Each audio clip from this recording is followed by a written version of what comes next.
ناظرین آداب، میں ہوں اسلم پرویز۔ مولانا آزاد نیشنل اردو یونیورسٹی کے اس تعلیمی خبرنامے میں آپ کا استقبال ہے۔ آئیے نظر ڈالتے ہیں آج کی سرخیوں پر۔ نیشنل میڈیکل کمیشن نے MBBS کی 10,650 نئی سیٹوں کی دی منظوری۔ بھارت نے پہلی دیشی اینٹی بایوٹک نیفیتھرومائسین کی تیار، اور برسر خدمت اساتذہ کی TET سے استثناء کیے جانے کی درخواست ہوئی مسترد۔ اور اب خبروں کی تفصیل۔ نیشنل میڈیکل کمیشن نے تعلیمی سال 2024-25 کے لیے MBBS کی 10,650 نئی سیٹوں کو منظوری دی ہے۔ اس کو وزیر اعظم نریندر مودی کے یوم آزادی 2024 کے موقع پر کیے گئے وعدے کے جزوی تکمیل کے طور پر دیکھا جا رہا ہے۔ انہوں نے 5 سالوں میں 75,000 نئی میڈیکل سیٹوں کی دستیابی کا اعلان کیا تھا۔ یہ اضافہ ملک میں طبی تعلیم کی دستیابی بڑھانے کی وسیع حکمت عملی کا حصہ ہے، جس کے تحت 41 نئے میڈیکل کالجز کا اضافہ ہوا ہے اور کل میڈیکل اداروں کی تعداد 816 تک پہنچ گئی ہے۔ نیشنل میڈیکل کمیشن کے چیف ڈاکٹر ابھیجیت سیٹھ کے مطابق موصولہ 170 درخواستوں میں 41 سرکاری اور 129 پرائیویٹ کالجز کو نئی سیٹیں دی گئی ہیں۔ آئندہ تعلیمی سال کے لیے ایکریڈیٹیشن، امتحانات اور سیٹ میٹرکس کی منظوریوں کا شیڈول جلد ہی جاری کیا جائے گا۔ 2025-26 کے تعلیمی سال کے لیے درخواستوں کی وصولی کا آغاز نومبر سے ہونے کی توقع ہے۔ National council for teacher education نے برسر خدمت اساتذہ کو ٹیچر اہلیت ٹیسٹ سے مستثنیٰ کرنے کی درخواست کو مسترد کر دیا ہے۔ سپریم کورٹ کے حالیہ فیصلے کے مطابق جن اساتذہ کی سروس 5 سال سے زیادہ ہو چکی ہے، انہیں اگلے 2 سال کے اندر ٹیچر ایلیجبلٹی ٹیسٹ کامیاب کرنا لازمی ہوگا۔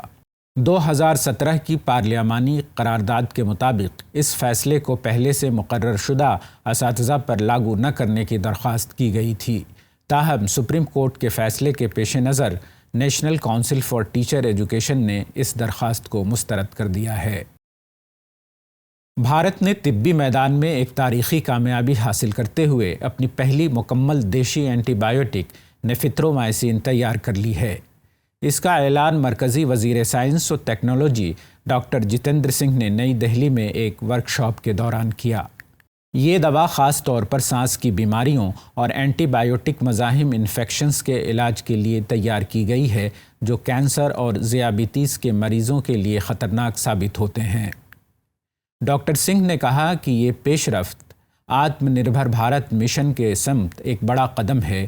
اس موقع پر انہوں نے human genome sequencing, gene therapy اور بائیو ٹیکنالوجی میں بھارت کی دیگر کامیابیوں کا بھی ذکر کیا۔ نیفیتھرومائسین کی تیاری سے بھارت کو درآمدی اینٹی بایوٹکس پر انحصار کم کرنے اور عوام کے لیے علاج کو سستا اور قابل رسائی بنانے میں مدد ملے گی۔ مولانا آزاد نیشنل اردو یونیورسٹی ملک بھر میں اپنی نوعیت کی واحد ایسی یونیورسٹی ہے جو اردو میں اسکولی تعلیم سے لے کر PhD تک کی تعلیم فراہم کرتی ہے۔ گزشتہ 27 برسوں کے دوران یونیورسٹی نے کئی اہم سنگ میل طے کیے ہیں، لیکن مستقبل میں اس سے کہیں زیادہ سفر پیش نظر ہے۔ ان خیالات کا اظہار یونیورسٹی کے وائس چانسلر پروفیسر سید عین الحسن نے کیا۔ وہ دفتر تعلقات عامہ کے زیر اہتمام ورکشاپ سے صدارتی خطاب کر رہے تھے۔ اس 2 روزہ ورکشاپ کے دوران یونیورسٹی کے مختلف شعبوں کے منتخبہ PR کوآرڈینیٹرز کو خبروں کی تیاری، ان کی بہتر ترسیل سے متعلق تربیت فراہم کی گئی۔ پبلک ریلیشنز ایڈوائزری کمیٹی کی سفارشات پر اس 2 روزہ ورکشاپ کا انعقاد عمل میں لایا گیا تھا۔ اس کا عنوان تعلقات عامہ کا استحکام و رسائی تھا۔ افتتاحی اجلاس میں پبلک ریلیشنز آفیسر ڈاکٹر محمد مصطفیٰ علی سروری، پبلک ریلیشنز ایڈوائزری کمیٹی کے چیئرمین مسٹر رضوان احمد نے بھی اظہار خیال کیا۔ مولانا آزاد نیشنل اردو یونیورسٹی کے مرکز پیشہ ورانہ فروغ برائے اساتذہ اردو ذریعہ تعلیم کے زیر اہتمام کریم نگر میں ورکشاپ بعنوان طلباء کی مشغولیت، ضرورت، اہمیت اور حکمت عملی کا انعقاد عمل میں آیا۔ اس ورکشاپ میں ضلع کریم نگر اور اطراف کے تقریباً 30 اساتذہ، اسکول و کالج کے معلمین اور تربیتی اداروں کے نمائندوں نے شرکت کی۔ ورکشاپ کا مقصد اساتذہ میں تدریسی عمل کے دوران طلباء کی شمولیت کے تصور کو فروغ دینا اور سیکھنے کے عمل کو مزید دلچسپ، فعال اور مؤثر بنانا تھا۔ افتتاحی اجلاس سے خطاب کرتے ہوئے CPDUMT کے ڈائریکٹر پروفیسر محمد سمیع صدیقی نے کہا کہ موجودہ تعلیمی منظرنامے میں اساتذہ کا کردار محض معلومات فراہم کرنے والے کا نہیں ہے، بلکہ طلباء کے ساتھ ایک رہنما، معاون اور شریک کار کے طور پر ہونا چاہیے۔ یونیسکوز گلوبل ایجوکیشن مانیٹرنگ ٹیم کے مطابق گزشتہ 3 دہائیوں میں دنیا تعلیم میں صنفی مساوات کے بہت قریب پہنچ چکی ہے، مگر اب بھی کم از کم 133 ملین خواتین اسکولی تعلیم سے محروم ہیں۔ 1995 میں بیجنگ ڈکلیریشن اور پلیٹ فارم فار ایکشن نے ایک بلند نظریہ پیش کیا تھا جس میں تعلیم کے بشمول زندگی کے تمام شعبوں میں خواتین کی مکمل اور مساوی شرکت کو یقینی بنانے کا عزم شامل تھا۔